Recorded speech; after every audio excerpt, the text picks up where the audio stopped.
여러분 만나 뵙게 돼서 참 감사합니다. 잘 오셨습니다. 보고 싶었습니다.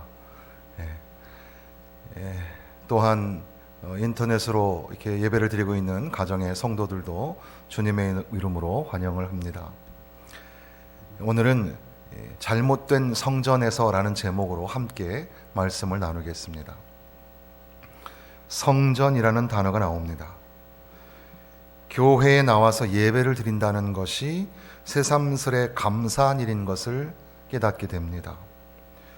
성전을 묵상하면 예수님을 생각하게 되고, 파괴된 성전을 통해서 십자가 사건을 볼 수 있으며, 다시 재건되는 성전을 통해서 예수님의 부활을 바라볼 수 있게 됩니다.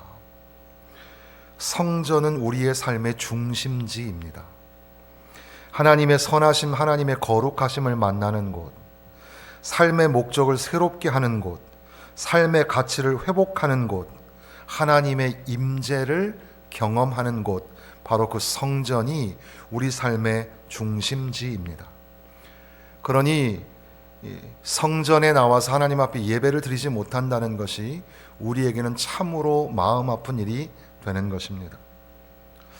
그런데 만약 우리가 잘못된 성전에 있다면, 그러니까 세속의 사고와 가치로 오염되어 버린 성전 안에 있다면, 잘못된 방향의 헌신으로 살아가고 있다면, 교회를 마치 쇼핑몰처럼, 극장처럼, 경기장처럼, 시장처럼, 오락장처럼 생각하고 살아가고 있는 것은 아닌지, 혹시 우리가 잘못된 성전에 있는 것은 아닐까 돌아보아야 합니다. 예수님께서는 이곳은 지금 잘못된 성전이 되었습니다 라고 선언하시면서, 월터 브루그만이라는 신학자가 한 것처럼 폭력과도 같은 열정으로 상을 뒤엎으시는, 성전을 정화하고 성전을 척결하시는 예수님. 그래서 14절에서 17절 사이에 보면, 성전 안에서 소와 양과 비둘기 파는 사람들과 돈 바꾸는 사람들이 앉아있는 것을 보시고 노끈으로 채찍을 만드사 양이나 소를 다 성전에서 내쫓으시고 돈 바꾸는 사람들의 돈을 쏟으시며 상을 엎으시고 비둘기 파는 사람들에게 이르시되, 이것을 여기서 가져가라. 내 아버지의 집으로 장사하는 집을 만들지 말라 하시니, 거기에는 바삐 거래에 종사하는 사람들, 사고 파는, 그러니까 부당 이득을 취하기 위하여 결탁하여진 사람들, 권력에 아첨하고 하나님께 나아가는 입장권을 구하는 사람들, 자신의 가치를 인정받고 싶어하는 사람들로 가득 차 있었습니다. 다른 본문에는 강도의 소굴이라고 기록하고 있습니다. 우리가 몸은 성전에 와 있지만 머리는 세상의 가치관으로 쌓여 있고, 또 마음은 세속의 욕망으로, 그리고 언어와 행실은 죄성으로 성전을 더럽히고 있는, 그래서 잘못된 성전에 들어가 앉아 있는 것은 아닐까 진지하게 고민해 봐야 합니다. 과연 오늘 우리는 눈물의 카타르시스를 경험하고 있습니다. 카타르시스라는 헬라어는 크게 두 가지 의미가 있는데, 하나는 정화하다, 깨끗하게 하다라는 의미이고, 또 하나는 배설하다, 의학적으로는 배설하다라는 의미에서 이제는 우리의 말과 행위, 감정을 배설하다 할 때도 이 말을 쓰기도 합니다.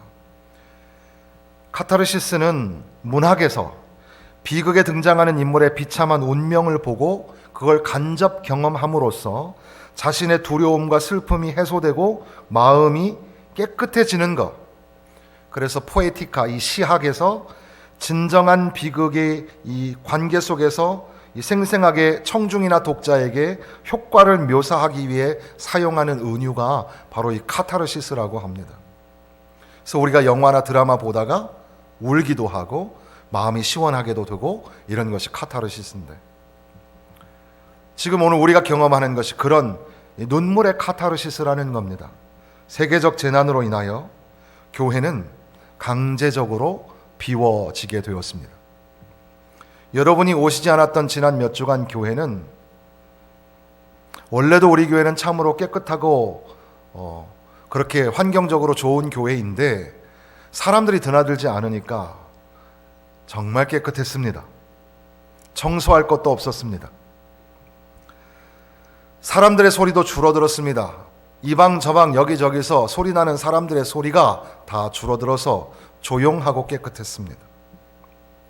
죽음과 고통의 탄식 소리가 세상을 뒤엎고 있는 시간에 아이러니하게도 자연은 유례 없이 깨끗하게 정화가 되어주고 있습니다. 꽃과 나무는 더욱 빛을 발하고 샘과 강물과 바다는 점점 더 깨끗해지고 있습니다. 여러분들도 인공위성 사진을 보았겠지만 대기 오염으로 붉게 물들었던 대도시들이 맑고 깨끗하게 되어지고 있습니다. 사람들이 북적대던 세계의 유명한 광장들도 한적하고 조용하기만 합니다. 정화가 일어나고 있습니다. 정화가 되어가고 있습니다. 그런데 이 정화는 눈물의 고통스러운 정화입니다. 예배를 드리지 못하여 성전이 정막에 쌓여 있음에도 소리내어 울지도 못하며 가슴을 칩니다. 그렇게 우리는 역설과 눈물의 정화를 경험하고 있는 겁니다. 한 주간 고난주간 영상을 제가 보내드렸는데 그 배경에 나왔던 교회의 곳곳을 여러분들에게 보여드리는 겁니다. 본당의 빈자리를 보여드리고 또 교회 마당에 꽃이 활짝 피었다고 어서들 오시라고, 그렇게 교회는 조용하게, 그럼에도 불구하고 교회에 모이는 것이 무슨 큰 죄인 양 우리는 이 아픔을 가지고 그것을 속내어 소리쳐 울지도 못하면서 그렇게 지내야만 했던 겁니다. 다시 예수님의 성전 정화 사건으로 돌아가 보면 예수님께서는 마치 여러분은 지금 잘못된 성전에 와 있습니다, 하나님의 임재는 여기에 없습니다 라고 말씀하시는 것처럼 그러면서 우리를 진짜 성전으로 이끌어가고 계시는 겁니다. 바로 예수 그리스도가 참된 성전, 우리가 참되게 거주해야 할 장소라고 말씀하시는 겁니다. 마태복음에 보면 강도의 굴혈이라고 되어 있는데 요세푸스는 예수님 당시의 역사가 그 1세기의 역사가이기 때문에 가끔 우리가 인용을 하는데, 요세푸스는 강도는 체제를 전복하려는 폭도다 이렇게 정의를 내렸습니다. 당시에 하나님을 경배하기 위한 거룩한 성전을 이 대제사장들이 강도의 굴혈로 만들었습니다. 성전세를 만들어서 세상에서 통용하는 화폐보다 그 차액을 많이 남겨먹는 그런 성전세를 만들어서 부당이득을 취하고 비둘기를 팔게 허락을 하고 압제자 로마와 친분 관계를 유지하면서 권력과 권세, 정권을 유지하였습니다. 나아가서 오히려 자기들이 강도짓을 하고 있었음에도 불구하고 예수 그리스도를 강도의 우두머리로 몰아서 십자가에서 처형을 감행하였습니다. 신현우 교수의 예수와 종교개혁이라는 책에서 보면 로마 중심 세계관에서 그들은 강도가 아닐지는 몰라도 하나님 중심 하나님 나라 관점에서 보면 그들은 무지막지한 강도였습니다. 고난주간을 지나 부활절, 그리고 이제 부활주간을 지나가게 됩니다. 잘못된 성전, 가짜 성전에서 나와서 우리에게 참된 성전이 되시는 예수님에게로 나아가야 합니다. 예수님을 묵상하면서 빈 공간으로서의 성전이 아니라 십자가와 부활로 채우시는 예수님을 만나야 하는 겁니다.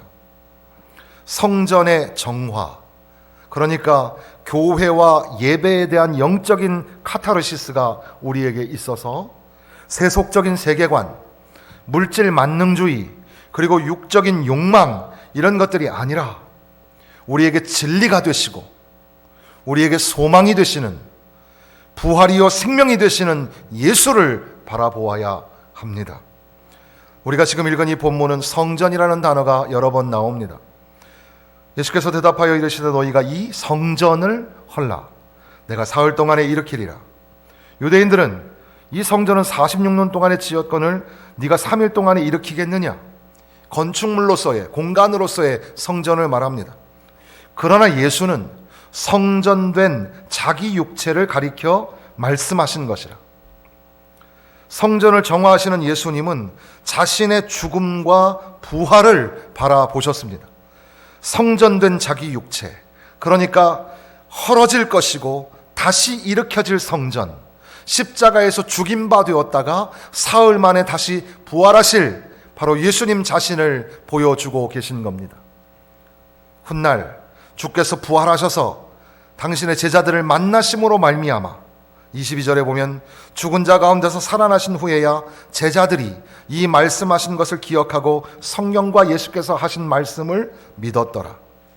예수님의 제자들은 그제서야 예수님의 부활을 통해서 그 성전 이야기를 깨달을 수가 있었던 겁니다. 사랑하는 성도 여러분, 오늘 우리가 이 세계적인 재난, 데믹이란 말이 유행병인데, 이 팬이란 말은 무릇 범자와 같아서 범국가적, 범세계적 재난, 유행병 이렇게 말할 때 팬데믹이라고 합니다. 이러한 바이러스 재난에도 불구하고 우리가 지금 성전에 나와서 예배를 드립니다. 성전이 되시는 예수 그리스도를 묵상하는 그런 시간을 갖습니다.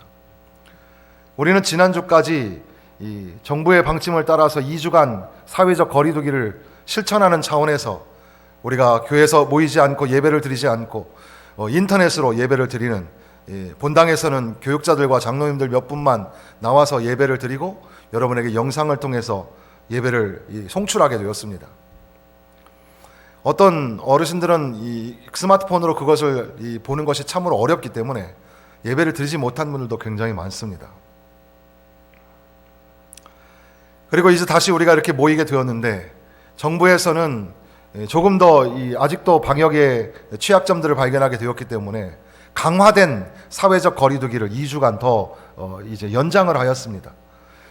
그런 가운데 우리 기독교, 천주교를 포함한 모든 기독교는 이 부활주의를 지나고 있기 때문에 서울 경기뿐 아니라 전국 교회가 이렇게 부활주의를 지켜야 된다는 쪽에 더 많이 생각이 기울어져 있어서, 그래서 어떻게든 모여서 예배를 드리자 이렇게 하는 겁니다. 이건 우리가 세상 사람들의 손가락질처럼 무식해서 그러는 게 아닙니다. 타인을 배려하지 않는 기독교인의 오만함 때문에 그러는 게 아닙니다. 우리도 참 고통스럽습니다. 우리 한 사람이 걸리면 교회가 문을 닫을 수밖에 없기 때문에 조심해야 합니다. 여러분도 오늘도 나가면서 들어오면서 손 닦고 손 씻고 깨끗하게, 그리고 여러분들의 행동과 반경을 잘 주의하고 조심해야 합니다. 그런데 오늘 우리가 이렇게 그러한 무리수를 두면서까지도 모여야 하는 이유는, 그리고 하나님 앞에 예배해야 하는 이유는, 예수님의 죽으심과 부활이 없으면, 허물어졌다가 다시 세워지는 성전이신 예수가 없으면 우리 신앙은 헛겁니다.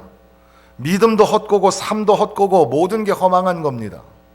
나가서 죄로 인하여 죽음과 파멸로 치닫고 있는 이 세상도 부활이요 생명이 되시는, 소망이 되시는 예수가 없이는 안 되기 때문에, 온 세상에 부활이신 예수, 성전이신 예수, 그분이 절대적으로 필요하기 때문에 오늘 우리는 모여서 예배하고 세상을 향하여 부활의 그리스도를 선포해야 하는 겁니다. 그 어느 때보다도 성전과 예배의 소중함을 실감하게 됩니다.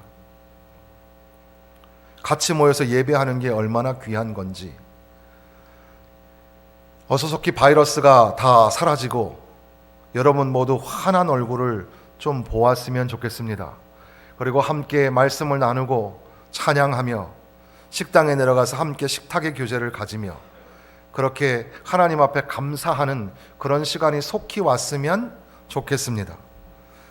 그러나 한편 우리의 이렇게 어려운 상황 속에서도 우리의 참된 성전이 되시는, 이 공간적으로 우리가 나와서 예배하지 못하고, 또한 우리의 세속적인 욕망으로 왜곡되고 오염돼 버린 그런 잘못된 성전이 아니라 우리에게 참된 성전이 되시는 예수님을 더 절실하게 묵상하고 생각하게 되니 하나님 앞에 감사를 올리게 됩니다.